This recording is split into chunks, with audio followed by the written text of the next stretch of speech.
우리 하나님의 말씀 로마서 8장 말씀을 함께 나누도록 하겠습니다. 로마서 8장 1절부터 6절까지인데요. 벌써 우리 로마서 25번째 설교 말씀입니다. 저와 함께 오늘 8장 말씀을 나눌 텐데 아마 로마서 중에 가장 많이 읽혀지는 장이 8장 아닐까 싶어요. 여러분이 잘 아시는 것처럼 모든 것이 합력해서 선을 이룬다는 말씀도 이쪽에 담겨져 있고요. 그리고 그 어떤 것도 하나님의 사랑에서 끊을 수 없다는 그런 고백도 담겨 있는 유명한 장이죠. 오늘 그 서론 부분을 여러분과 함께 나누게 될 겁니다. 저와 함께 1절부터 6절까지 교독해서 읽어보도록 할게요. 제가 1절 시작합니다. 그러므로 이제 그리스도 예수 안에 있는 자에게는 결코 정죄함이 없나니 이는 그리스도 예수 안에 있는 생명의 성령의 법이 죄와 사망의 법에서 너희를 해방하였습니다.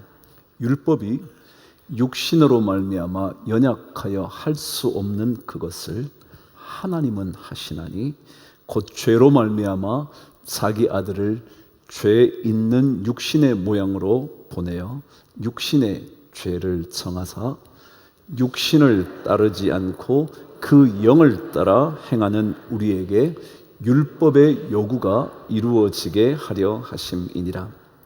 육신을 따르는 자는 육신의 일을, 영을 따르는 자는 영의 일을 생각하나니 육신의 생각은 사망이요 영의 생각은 생명과 평안이니라. 아멘. 1961년 4월 11일 예루살렘의 특별법정에는 세기의 재판 하나가 열렸습니다. 여러분이 기억하실런지는 모르지만 그 자리에는 유대인 학살의 최고의 전범이었던 카를 아돌프 아이히만이라는 사람이 법정에 선 재판이었습니다. 유대인들이 그 참혹한 학살의 현장에서 600만 명이 죽었다 그랬습니다. 그 600만 명 중에 이 사람의 손에 죽은 사람이 수백만 명이라니까 정확하게 셀 수 없어 수백만 명이 그의 손에서 죽임을 당했습니다. 그것만이 아닙니다. 그는 리투아니아 사람들 수만 명, 라트비아 사람 수만 명, 우크라이나 사람 수만 명, 그리고 벨라루스 사람들 수만 명을 죽인, 수십만 명을 또한 죽인 희대의 전범이었습니다. 그가 전쟁이 끝난 2차 대전이 끝난 그때 포로로 잡혔다가 1950년 포로에서 탈출해서 아르헨티나에 자리를 잡아 10년 동안 위장한 삶을 살아갑니다.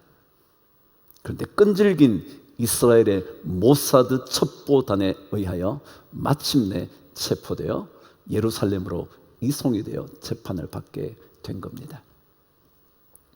그런데 그 재판에서 모든 사람들이 충격을 받습니다. 왜냐하면 그 아히만이라는 사람의 얼굴 속에서 그렇게 참혹한 죽음의 영이 있었을까 생각되어진 겁니다. 너무너무 평범한 사람이었던 그에게서 어찌 저렇게 처참한 죽음을 이끌어 올 수 있었을까 전부 다 경악한 겁니다. 더더욱이 아르헨티나에서 10년간 도피 생활을 할 때 그는 정상적인 가정을 이끌었고 자녀를 양육하는 좋은 가장이었으며 좋은 이웃이었다는 겁니다. 모든 사람들이 어떻게 저런 평범한 사람에게서 그렇게 악한 것들이 등장할 수 있었을까? 상상할 수 없었다는 겁니다. 그 현장에, 재판의 현장에 유명한 철학자 한 사람이 참관을 했습니다. 한나 아렌트라는 유명한 철학자가 그 재판을 들여보다 중요한 개념 하나를 만들어냈습니다. 그게 뭐냐면 악의 평범성이라는 겁니다. 악이 너무 평범하다는 겁니다. 다시 말하면 전혀 악을 저지를 것 같지 않은 사람에게 악이 나타났다는 거예요. 아니, 저 사람에게서 어떻게 저런 악이 있을 수 있을까 생각하는데 거기에서 그런 악이 튀어나온다는 겁니다. 그래서 어머나, 악이 이처럼 아무렇지도 않게 나타날 수 있는 걸까? 진짜 악이 너무 평범하네. 그러면 뭔가 도깨비 뿔이 달린 것처럼 뭔가 엄청나야 될 것 같은데 전혀 그렇지 않은 그냥 한 가정의 가장인, 좋은 이웃인, 친절한 사람이었던 그에게 그런 끔찍한 일들이 있을 수 있다는 게 상상이 안 된 겁니다. 이게 바로 인간입니다. 지난 시간 기억하시나요?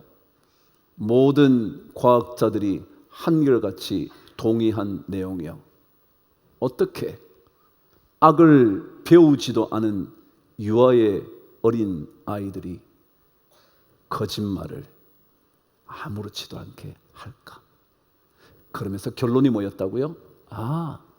인간의 유전자 속에 이미 악이 들어가 있다. 그게 과학자들 얘기입니다. 성경은 이미 얘기했습니다. 모든 사람이 죄를 범하였음에 하나님의 영광에 이를 수 없었다고. 그 얘기를 하면 내가 왜 죄를 지었어? 그러지만요, 과학자들이 이미 인간의 유전자 속에 악이 도사리고 있었다, 존재하고 있었다는 것입니다. 사람은 그렇지 않나요? 누군가에겐 너무 다정한데요, 어떤 사람에게는 너무 매정하지 않나요? 너무 차갑지 않나요? 너무 매몰차지 않나요? 너무 분노하지 않나요? 괜찮은 사람에게는요, 한없이 괜찮을 수 있는데요, 자기에게 조금이라도 손해가 끼쳐진다든지 자기에게 어떤 해를 끼치는 사람에게는 언제든지 돌변할 수 있는 존재 아닌가요? 우리 그런 거 아닌가요? 그래서 옛 사람들이 열 길 물속은 알아도 뭐래요? 한 길 사람 속은 모른다 그러지 않았나요? 야, 저 사람 저렇게 괜찮은 사람이었는데, 아니 그럴 수 있었어? 어쩌다가 분노에 사로잡히면, 어쩌다가 질투에 사로잡히면 어느새 누구든지 살해할 수 있는 존재가 우리라는 거예요. 우리라는 거예요. 그래서 사도 바울은 7장에서 오호라, 나는 곤고한 자로다. 이 사망의 법에서 누가 나를 건져내랴. 그런 거잖아요. 선을 원하는데, 선을 행하기도 하는데 어느새 악한 생각이 내 삶 속에 자리 잡기 시작했고, 그를 미워하기 시작했고, 그를 몰아내고 싶은 충동에 사로잡히는 이 곤고한 내 삶을 누가 건져낼 수 있을까? 사도 바울은 예수를 만난 다음에 자신의 삶 속에 얼마나 끔찍한 죄악이 꿈틀거리고 있는지 알게 된 거예요. 여러분 한번 생각해 보세요. 그는 율법에 따라 살았던 사람이었습니다. 율법은요, 겉으로 드러난 것만 말합니다. 하루에 3번 기도했으면요, 잘했다는 겁니다. 율법을 잘 지켜서 선한 사람입니다. 그러나 예수 그리스도를 만나면 그 겉을 보지 않으시고 속을 살피신다는 거예요. 속을 살피신다. 그 속을 하나님을 만나고 난 다음에 보고 나니까 자기가 아무리 율법을 잘 지켜도 너무너무 비참한 존재라는 것을 깨닫게 된 겁니다. 세상은 그렇잖아요. 들키면 죄라고요. 안 들키면 절대 죄가 아니라니까요. 그래서 사람들은 자기가 죄인 아니라고 말합니다. 그리고 그리스도인들이 죄 지은 것에 대하여 회개하면 우습게 생각합니다. 뭘 죄 짓고 회개를 해? 죄 짓지나 말지. 아니요, 모든 사람은 죄를 짓습니다. 드러나지 않았으라고요? 그러나 죄가 죄인 줄 아는 것이 그리스도인입니다. 그래서 회개합니다. 회개하는 사람이 더 아름다운 사람이지, 죄를 짓고도 난 죄가 아니야, 남보다는 넌 나보다 더 하잖아 라고 말하는 존재가 더 나은 인생을 사는 게 아닙니다. 숨겨진 내면을 들여다본다면 우리는 정말 비참한 존재입니다. 지난 시간 말씀드린 것처럼 우리의 생각에 특별한 기계를 달아 우리의 모든 생각을 시각화해서 영상으로 보여줄 수 있다면 아무도 그 영상을 내 가족들에게 보여줄 사람이 없지 않을까요? 내 속에 있는 생각을 몽졸이 다 보여줄 수 있다면 어느 누가 사람들 앞에 서겠냐고요. 더더욱이 공의로우신 하나님 앞에 설 수 있겠냐고요. 여러분, 요즘 나오는 영화요, 뭐 옛날부터 그랬지만 영화 한번 보세요. 얼마나 기괴한지, 정말 막 이상한 동물 막 그냥, 그리고 얼마나 폭력적인지, 얼마나 선정적인지, 얼마나 끔찍한지, 얼마나 처참한지, 얼마나 섬뜩한지 여러분 아시잖아요. 여러분, 그게 도대체 어디서 나왔나요? 우리 마음 속에, 우리 인간 속에 그게 들어있으니까 그걸 만들어내는 거예요. 그런 거 없이 어떻게 만들어요, 여러분? 우리 인간 안에 그런 폭력성과 끔찍한 잔혹함과 그 모든 것들이 담겨 있으니까 그렇게 영화 만드는 거지. 그거 없이 뭘 보고 만들어요, 자기가? 인간이 그런 존재란 말이죠. 그래서 우리 영혼의 것을 바꾸려면요, 우리 내면을 바꾸려면요, 우리 힘으로는 절대로 안 되는 겁니다. 그게 사도 바울이 얘기하고 싶은 겁니다. 그래서 이 곤고함과 비참함과 이 참혹한 상태에서 벗어날 수 있는 길은 우리 인간이 아니라는 겁니다. 아무리 선하게 보이는 사람이어도 그 사람이 그 자신을 구해낼 수 없다는 겁니다. 길은 하나밖에 없잖아요. 예수 그리스도. 예수 그리스도 구원의 그 길 외에는 다른 길이 없잖아요. 그래서 사도 바울은 7장 마지막 절에 우리 주 예수 그리스도로 말미암아 하나님께 감사한다고. 자기는 도저히 벗어날 수 없는데 하나님께서 그 아들 예수 그리스도를 보내주셔서 내가 살게 됐다고. 그래서 감사한다고. 오직 한 길밖에 없습니다. 그래서 오늘 성경 8장 1절은 이렇게 시작했죠.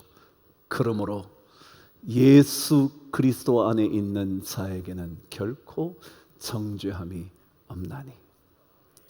여러분, 그러므로라는 말은 뭐냐면요, 우리는 도저히 우리 자신을 건질 수 없는데 하나님께서 보여주신 그 공의로우심의 원칙에 따라 예수 그리스도 안에 있게 되고 나니까, 그렇게 되고 나니까 우리에게 드디어 정죄함이 없다, 그 얘기입니다.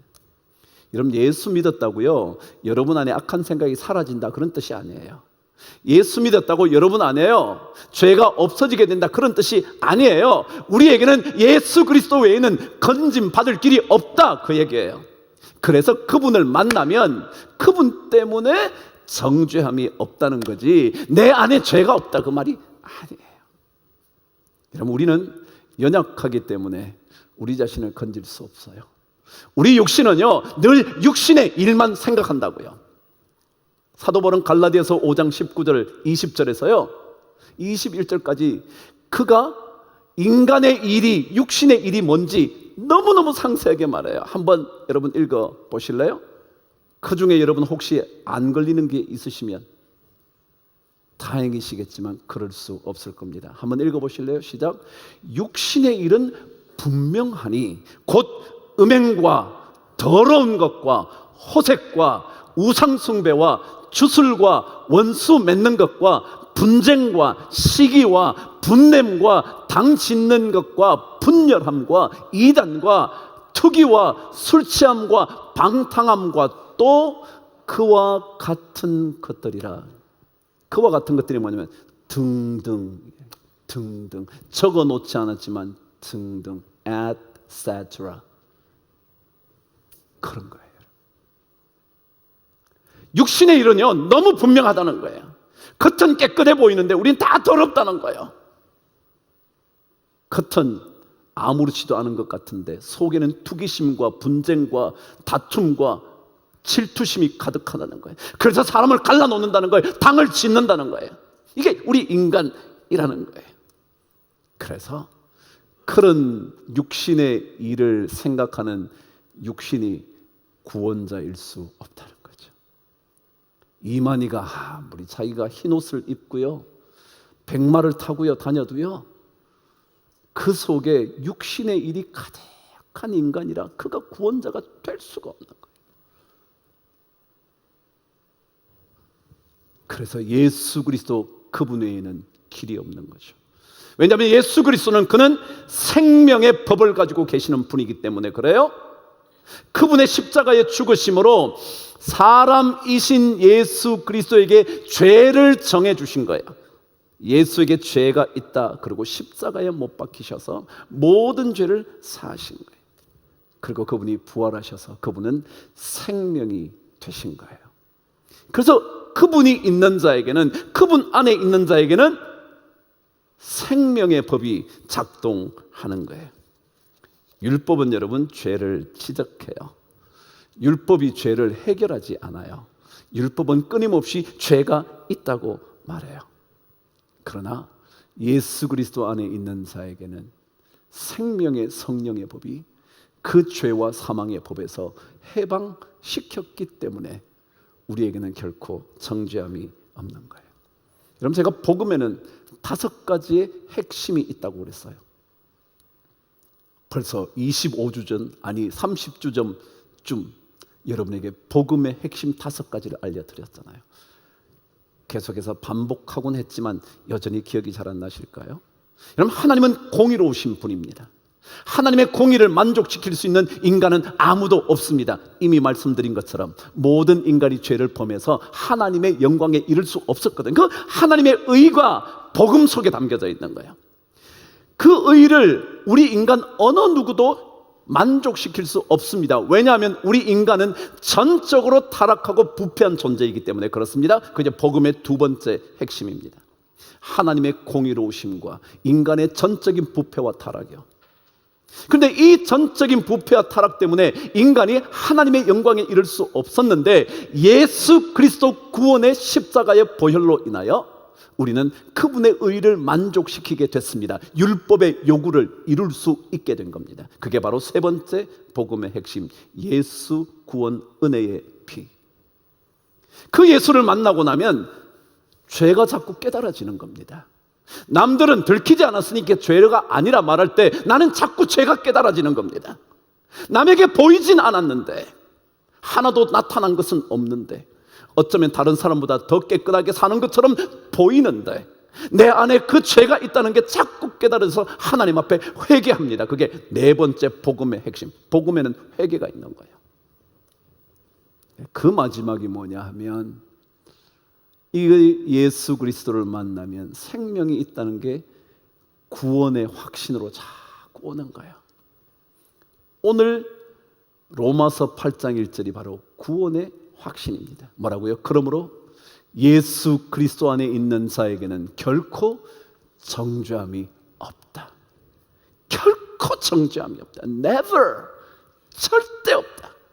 이게 구원의 확신입니다. 구원의 길이 여러분과 저에게 있는 것이 아니라, 어떤 인간에게 있는 것이 아니라 예수 그리스도 안에 있다는 것. 그때라야 생명의 길이 열린다는 것. 이게 구원의 분명한 확신입니다. 그래서 누구든지 그리스도 예수 안에 있으면 새로운 피조물이라. 여기에 새로운 피조물이라면요, 다른 게 아니고요, 예수 만나서 예수로 말미암아 구원받은 존재가 됐다고요. 내가 구원을 할 수 있는 존재가 아니라 예수 때문에 구원받을 수 있다. 그래서 구원받은 사람이 바로 새로운 피조물이라는 거예요. 정죄함에서 벗어난 피조물이죠. 바로 이 하나님의 사랑에서 어느 누구도 끊어낼 수 없다고 로마서 8장 마지막 절은 그렇게 얘기하잖아요.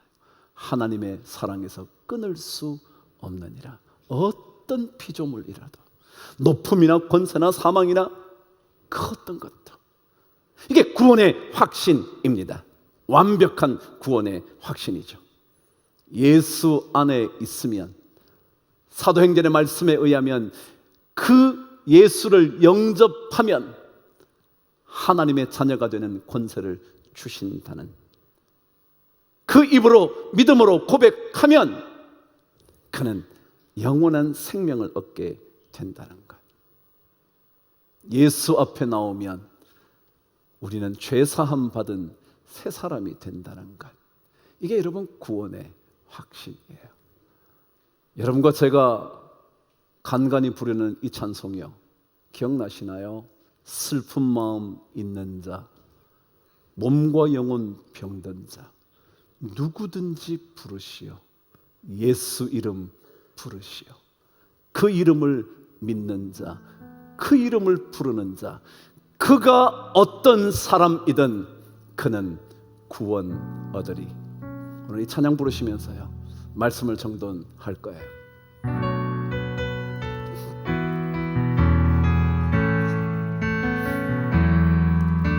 슬픈 마음이 있는 자, 몸과 영혼 병든 자, 누구든지 부르시오.